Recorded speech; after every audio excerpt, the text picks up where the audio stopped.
عرض یہ کرنا ہے کہ آج ہم حسین پاک کی یاد تو مناتے ہیں، کیا یہی طریقہ ہے یاد منانے کا کہ ایک رسم ہے کہ وہ واقعات کربلا سن لیے، امام حسین نے کیسی قربانی دی، حضرت علی اکبر کے ساتھ کیا ہوا، حضرت علی اصغر کے ساتھ کیا ہوا، بس بری الذمہ ہو گئے؟ نہیں، بلکہ زندگی کے ہر ہر لمحے میں امام حسین کی قربانی کو یاد رکھنا ہے اور امام حسین کی زندگی سے ہمیں سبق لینا ہے۔ آج امام حسین کے نام پر ڈھول اور تاشے بجائے جاتے ہیں، ناچا جاتا ہے، معاذ اللہ یہ تک سنا کہ باجا بجانے والے شراب پی کر باجا بجاتے ہیں۔ اللہ اللہ، یہ کون سی یاد ہے؟ اور کس مردے کی میت پر باجا بجایا جاتا ہے اور کس زندے کا غم منایا جاتا ہے؟ ارے ہمارا عقیدہ ہے کہ ہمارا حسین مرا نہیں ہے بلکہ زندہ ہے۔ ارے قرآن اعلان فرما رہا ہے وَلَا تَقُولُوا لِمَنْ يُقْتَلُ فِي سَبِيلِ اللَّهِ أَمْوَاتٌ بَلْ أَحْيَاءٌ وَلَكِنْ لَا تَشْعُرُونَ، کہ جو خدا کی راہ میں مارے گئے، شہید ہوئے، انہیں مردہ نہ کہو بلکہ وہ زندہ ہیں اور ان کی زندگی کا تمہیں شعور نہیں، تم نہیں سمجھ سکتے۔ تو زندوں کا ماتم کون کرتا ہے؟ لہذا ہمارا طریقہ اہل سنت کا یہ ہے کہ ہمارا حسین مرا نہیں ہے بلکہ زندہ ہے۔ اور امام حسین کا آخری عمل کیا تھا کربلا میں؟ نماز پڑھی تھی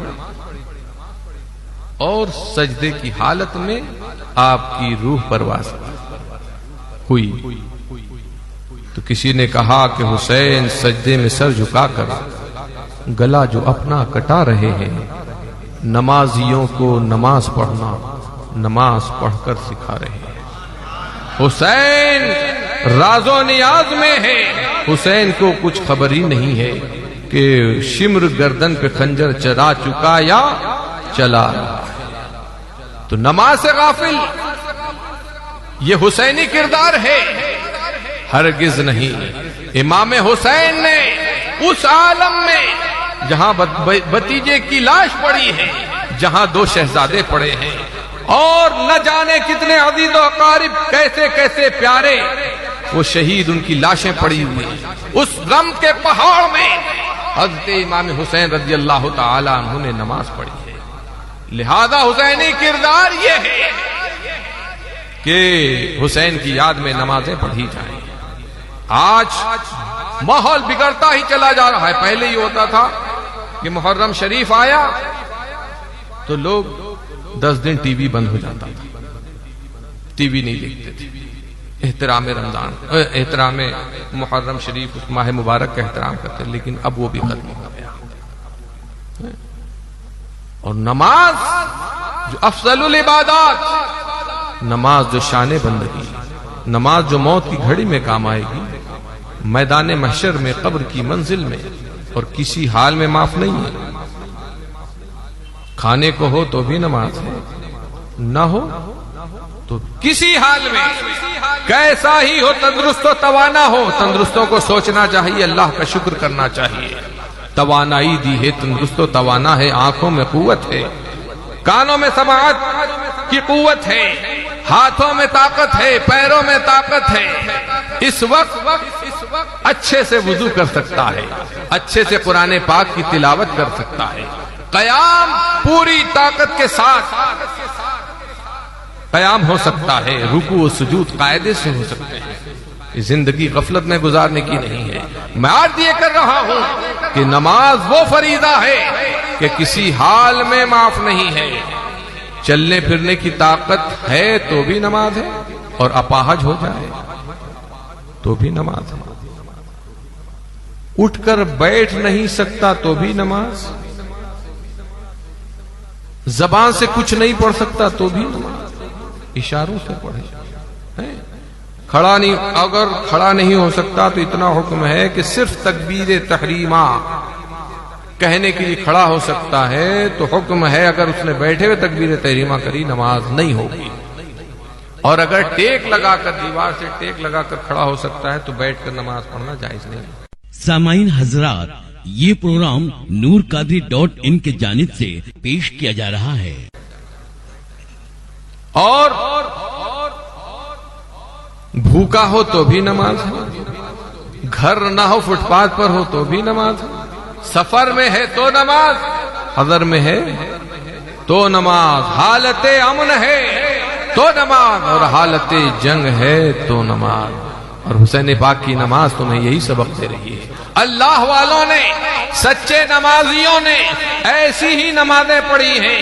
کوئی شاعر کہتا ہے کہ آ گیا عین لڑائی میں اگر وقت نماز ہے، لاشا تڑپ، بھائی کا لاشا تڑپ رہا ہے، اپنا جسم چھلنی ہے، دست و پا کاٹے جا رہے ہیں، تلواریں چل رہی ہیں، تلواریں چمک رہی ہیں، نیزے چبھ رہے ہیں، انیاں جسموں کو چھلنی کر رہی ہیں، مگر اللہ وہ کیسے سچے نمازی، کیسے نمازوں سے محبت کرنے والے، اسی عالم میں جب نماز کا وقت آ گیا ہے تو وہ سچے نمازی صف بندی کر لیتے ہیں اور بغیر دشمن کی پرواہ کیے ہوئے ان کی گردنیں رکوع و سجود میں جھکنے لگتی ہیں.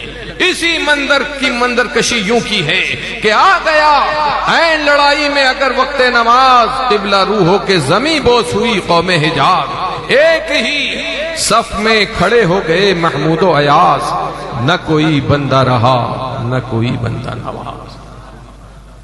اور آج نافرمانیاں بڑھتی چلی جا رہی ہیں. چین ہے، اللہ نے چین دیا ہے، خوب فراوانی ہے، دولت ہے، عیش و عشرت ہے، لیکن جتنا پیسہ ہے اتنا ہی غافل.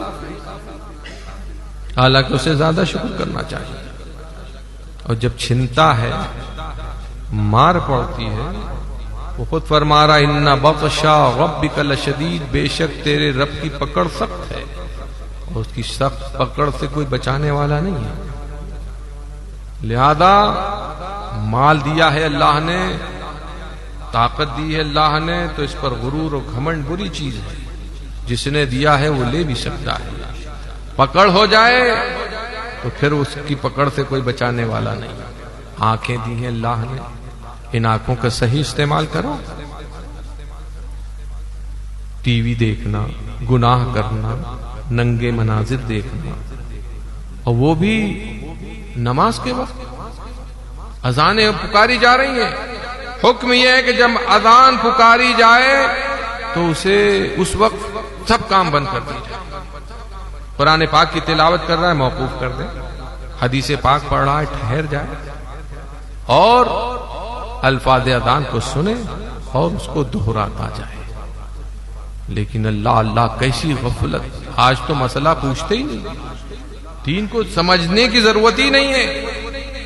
ارے اور مسائل پوچھے کائے کے لیے جاتے ہیں؟ جس سے دشمنی ہو اس کو زیر کرنے. دوسرے کے لیے فتویٰ پوچھتے ہیں کہ اس کا کیا حکم ہے، اس کا کیا حکم ہے. مفتی صاحب اتنی محنت کرتے ہیں اور ریزی کرتے ہیں، فتویٰ دیتے ہیں، وہ جو ہے وہ تماشا بنتا ہے آپس میں جھگڑے کے لیے، کورٹ میں پیش کیا جاتا ہے. ارے فتویٰ پوچھو عمل کرنے کے لیے، اور کسی کو ذلیل تم نہیں کر سکتے. تمہاری کوئی طاقت نہیں ہے، نہ تم اگر تمہیں دولت ہے تو دولت پر غرور نہ کرو. بازو میں قوت ہے تو ان بازو کی قوت پر بھروسہ نہ کرو، بلکہ رب کو یاد رکھو کہ سب سے طاقت والا وہی ہے، وہی عزت دینے والا ہے، وہی ذلیل فرمانے والا ہے. وہی فرما رہا ہے وَتُعِزُّ مَن تَشَاءُ وَتُذِلُّ مَن تَشَاءُ، جسے چاہتا ہے عزت دیتا ہے، جسے چاہتا ہے ذلیل فرماتا ہے. اور خود فرما رہا ہے لا حول ولا قوت الا باللہ. اسی کی طاقت ہے، اسی کی قوت ہے. لہذا نافرمانیوں سے اپنے آپ کو بچائیے.